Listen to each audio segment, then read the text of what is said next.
सो hey guys, कैसे हो आप सभी लोग। Welcome back to my channel एची अनाए मांगा। तो गाइस, आज मैं एक्सप्लेन करने जा रहा हूँ बुक ऑफ एस्पर के एपिसोड नंबर 709 को, जो कि काफी ज्यादा अमेजिंग होने वाला है। इसलिए पहले ही वीडियो को like, share, comment and hype जरूर से कर देना। बाकी जिन लोगों ने भी अभी तक इसका पिछला एपिसोड नहीं देखा है, तो मैंने उस एपिसोड का लिंक इस वीडियो के नीचे डिस्क्रिप्शन में दे दिया है। आप लोग जाकर के पहले उस एपिसोड को देख लीजिए। लेकिन जिन लोगों ने ऑलरेडी देख रखा है, तो उनके लिए शुरू करते हैं हमारा आज का ये वाला एपिसोड। लेकिन उससे पहले Deva Bratasker, Shivam King, Ankit Kumar, Chinglang, Ritesh Bhoj Sahu and Shakti Kherbar, thank you for joining and rejoining जूफेन सिल्वर डीमंस। तो अब इस एपिसोड की स्टार्टिंग में हमें जूफेन को दिखाया जाता है, जो कि डेसिमेटेड गोल्डन ड्रैगन की बातों को सुनने के बाद में अपने मन में कहता है कि अब ना तो कोई मेरी मदद कर सकता है और ना ही मैं किसी की, और अब से मुझे अपने आसपास की सारी पावर्स का पूरी तरीके से इस्तेमाल करना होगा। 5 सीक्रेट बीस्टों की मेरी ये पावर, जो कि मेरी फेथ को भी शेयर कर रही है, इसलिए अब अकेले ही मुझे सबसे फाइट लड़नी होगी। ये सब सोचते हुए जूफेन डेसिमेटेड गोल्डन ड्रैगन की गुफा से बाहर निकल आता है, जबकि चाओ अपने फादर कहते हुए बस पुकारती रह जाती है। जिसके बाद हमें गुफा के बाहर का सीन दिखाया जाता है, जहाँ पे कि येलेन जूफेन के आने का वहाँ पे इंतजार कर रहा होता है। और फिर तभी बाहर से जब वो पोर्टल खुलता है, तो येलेन में उसे देख थोड़ा हैरान हो जाता है। तभी वहाँ पे वो पोर्टल ओपन होते ही वहाँ से उस पोर्टल के अंदर से जूफेन बाहर निकल करके आता है। जैसे कि वहाँ पे अपने सामने देख करके पहले तो येलेन जूफेन से कुछ नहीं कह पाता, फिर भी वहाँ पे निराश होते हुए अपने सर को नीचे झुकाए जूफेन के सामने खड़ा होता है। लेकिन जूफेन तो भाई उसे बिल्कुल इग्नोर करते हुए वहाँ से उसके सामने से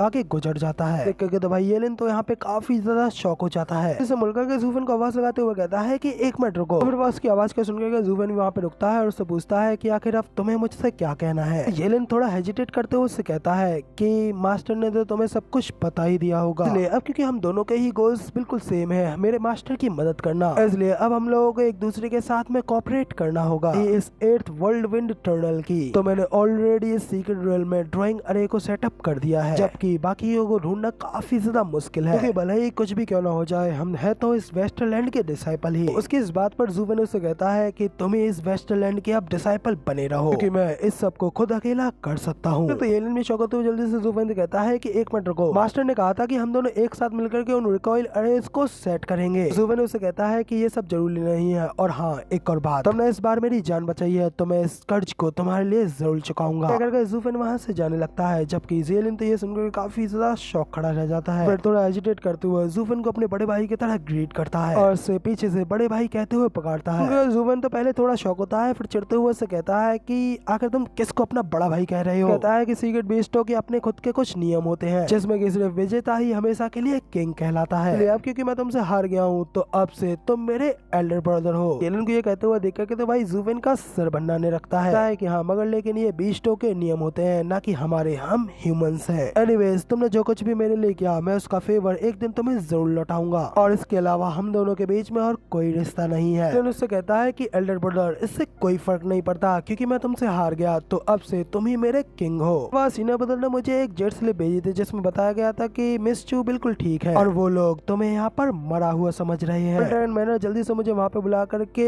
रिपोर्ट करने के लिए हल्ला मचा रहा है। तो एल्डर ब्रदर, क्या आप मेरे साथ में आना चाहेंगे, या फिर आप चाहते हैं कि मैं उनको कोई मैसेज भेज दूं? ये सुनने के बाद में जूफेन थोड़ा हैरान होता है, और अचानक उसके कदम वहीं पे रुक जाते हैं, और वो फिर उससे कहता है कि नहीं, इसकी कोई जरूरत नहीं है, अब से तुम मुझे सिर्फ और सिर्फ एक मरे हुए इंसान की तरह ट्रीट करो। बाद में यहाँ पे सीन चेंज होता है। अगले सीन में हमें कॉनरोंग एम्पायर के कैपिटल सिटी का सीन दिखाया जाता है। वहीं पे एक मार्केट का सीन होता है, जहाँ पे कि एक आदमी अपने फर्श को बेचते हुए लोगों से कह रहा होता है 4th लेयर के स्पिरिचुअल बीस्ट के एकदम बढ़िया फर्श ले जाइए। वहीं पे कुछ आयरन स्मिथ्स फिर चिल्लाते हुए कह रहे होते हैं, आइए आयरन या फिर ब्लैक आयरन कुछ भी लाइए, और अपने लिए सबसे शार्पेस्ट स्पिरिचुअल वेपन बनवाइए। कुछ वहीं पे 3rd ग्रेड के स्पिरिचुअल पिल्स को भी बेच रहे होते हैं। और इसी बाजार की भीड़ के बीच में हमारा जूफेन चोखे पहने हुए उन लोगों के बीच से गुजर रहा होता है। जूफेन वहाँ से गुजरते हुए अपने मन में यही सोच रहा होता है, यहाँ से काफी दूर जाने से पहले मेरा मन उन लोगों को आखिरी बार देखने का कर रहा है। मेरे मास्टर ओल्ड यून, एल्डर युआन, मेरी वो पुरानी फैमिली जुनाई और बाकी के सभी लोग, और साथ ही मेरी प्यारी वाइफ किंग चैन। मैंने कभी भी नहीं सोचा था कि एक दिन ये भी आएगा कि मुझे खुद से तुम सब लोगों से दूर होना होगा,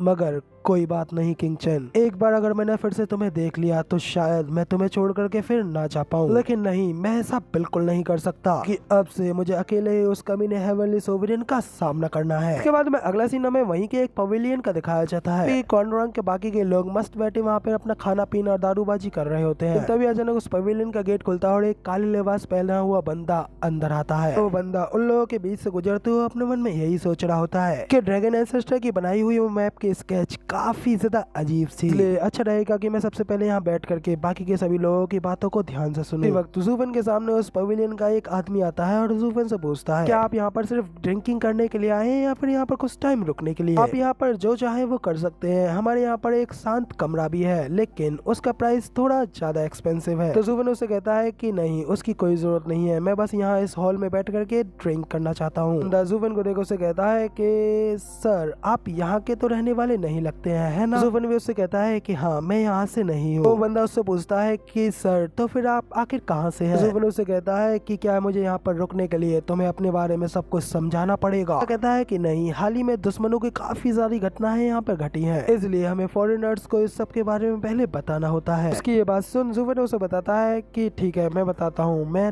टियान्यू से आया हूँ। टियान्यू का नाम सुनते ही उस बंदे के अलावा बाकी के सभी लोग भी जल्दी से खड़े हो जाते हैं।